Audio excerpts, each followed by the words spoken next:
These phones have something in common. They all use Sony cameras, but the question is which one takes better pictures? This is Mo, welcome to TechMo, and today we are going to compare the Xperia 1 Mark 7 versus the iPhone 16 Pro Max versus the Galaxy S25 Ultra. All of them have a similar sensor size, which means they capture a similar amount of light and also produce a similar level of background blur, but their skin tones and image processing are very different. The iPhone has a slight yellow tint, the Xperia tends to be a bit overexposed, and the Galaxy leans heavily into magenta. On Nish's skin, the results vary. The iPhone makes him look a bit dark, the Xperia tries to expose for the face and gives the skin an orange tint, while the Galaxy raises the shadows, making it look like there is a fog on the screen. When it comes to colors, what's interesting to me is that the Xperia is actually the most vivid, while the iPhone's colors are very muted. The Galaxy sits somewhere in between. You can see another example with 2x zoom, still using the main lens. Tanya's skin tone is fairly neutral on the iPhone and Galaxy, while the Xperia gives her a strong orange tone, similar to the no picture profile look on entry-level Sony cameras like the Sony ZV-1. Maybe this food photo shows it better. The Xperia boosts the colors a lot compared to the iPhone and Galaxy on their standard profiles. In this sunset shot, the iPhone and Xperia images are quite contrasty, while the Galaxy raises the shadows, making the scene appear brighter than it actually is. When it comes to telephoto lens, the Sony Xperia 1 Mark 7 is a bit different than normal flagship phones. It has a continuous zoom from 3.5 to 7.1, whereas for example the Galaxy S25 Ultra has two telephoto lenses, a 3x telephoto lens and a 5x telephoto lens, while the iPhone 16 Pro Max has only one telephoto lens. It is only a 5x telephoto lens. Since the iPhone 16 Pro Max only has a 5x telephoto lens, anything from 1x to 5x zoom is just a digital crop from the main sensor.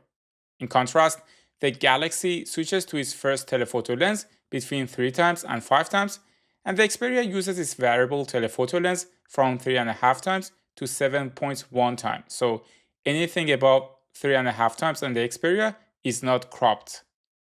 I took this photo at 4x zoom, and even though the Xperia and Galaxy have a slightly better detail, the iPhone delivers better bokeh and background blur thanks to its large and more capable main sensor.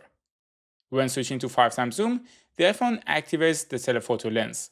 The Galaxy also switches to its better telephoto lens, while the Xperia stays with the smallest sensor. That means it is limited in both light gathering ability and dynamic range. In terms of processing, even though the Xperia photo looks filmic and retro, it is overdone in my opinion, to the point where the colors no longer match reality and Tanya looks like a redhead. You can of course zoom further than 5x. For example, I took these photos at 10x zoom on all three phones. The Galaxy does a slightly better job than the others since it has a larger telephoto sensor. Ironically, also made by Sony. The iPhone is decent, but the Xperia can't generate enough bokeh or background blur, and again the colors are too vivid for my taste. The same goes for longer zooms, like this one at 25x. The iPhone image is a bit grainy, and in general, I think Apple doesn't apply enough processing for zoom photos. The Galaxy is limited by its telephoto lens hardware, but overall, I think it is delivering the best zoom photo here. For video, all three phones can shoot 4K footage at up to 120 frames per second, while the Galaxy can also record in 8K. Here's a reference shot of Tanya with very accurate colors during golden hour. This video was taken using an entry-level Sony FX30 cinema camera. With the main lens in 4K, the iPhone is more exposed than the other two. The Xperia is a bit contrasty and vivid, giving me that Sony camera color science vibe, similar to the no picture profile look. The Galaxy is more vivid than the iPhone, and the exposure is spot on. Moving to 4x zoom, the iPhone is once again brighter, but it is also very muted, especially considering this footage was taken during golden hour, when there should be more lights on Tanya. The Xperia creates its own colors and tones, leaning heavily towards red and orange. The Galaxy is vivid too, but I'd say it is the perfect amount. At 5x zoom, where all three phones switch to their telephoto lenses, the colors don't change much. However, it is noticeable that the Xperia has exposure shifts, and the footage appears slightly wobbly compared to the other two. The Samsung Galaxy S25 Ultra and iPhone 16 Pro Max both support log footage. Here, I'm color grading the Galaxy log footage using the official lot, and the colors are nice, accurate, and offer plenty of flexibility for grading. The same goes for the iPhone 16 Pro Max. In general, iPhone provides better documentation and more flexibility for color grading. The Xperia doesn't support logs, so you're stuck with the baked-in colors. They are not necessarily bad, but you don't have nearly as much freedom to adjust them. Next, we'll check the mic quality of the phones while Tanya is singing using the main lens.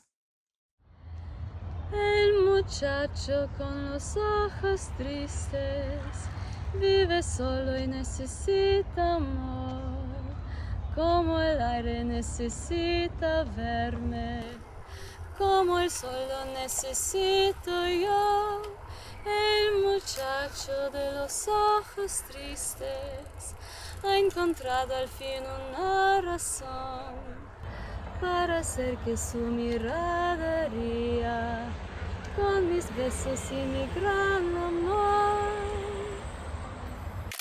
All phones, of course, support portrait mode, where the background blur is artificially created.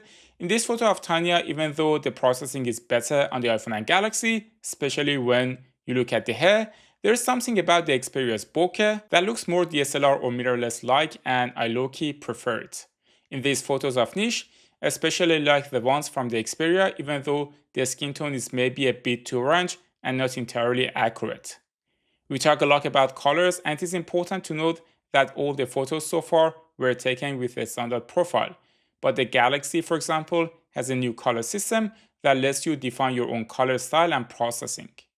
Of course, you can do the same on the iPhone, and I personally prefer the iPhone systems, especially since you can apply the color profile both before and after taking the photo.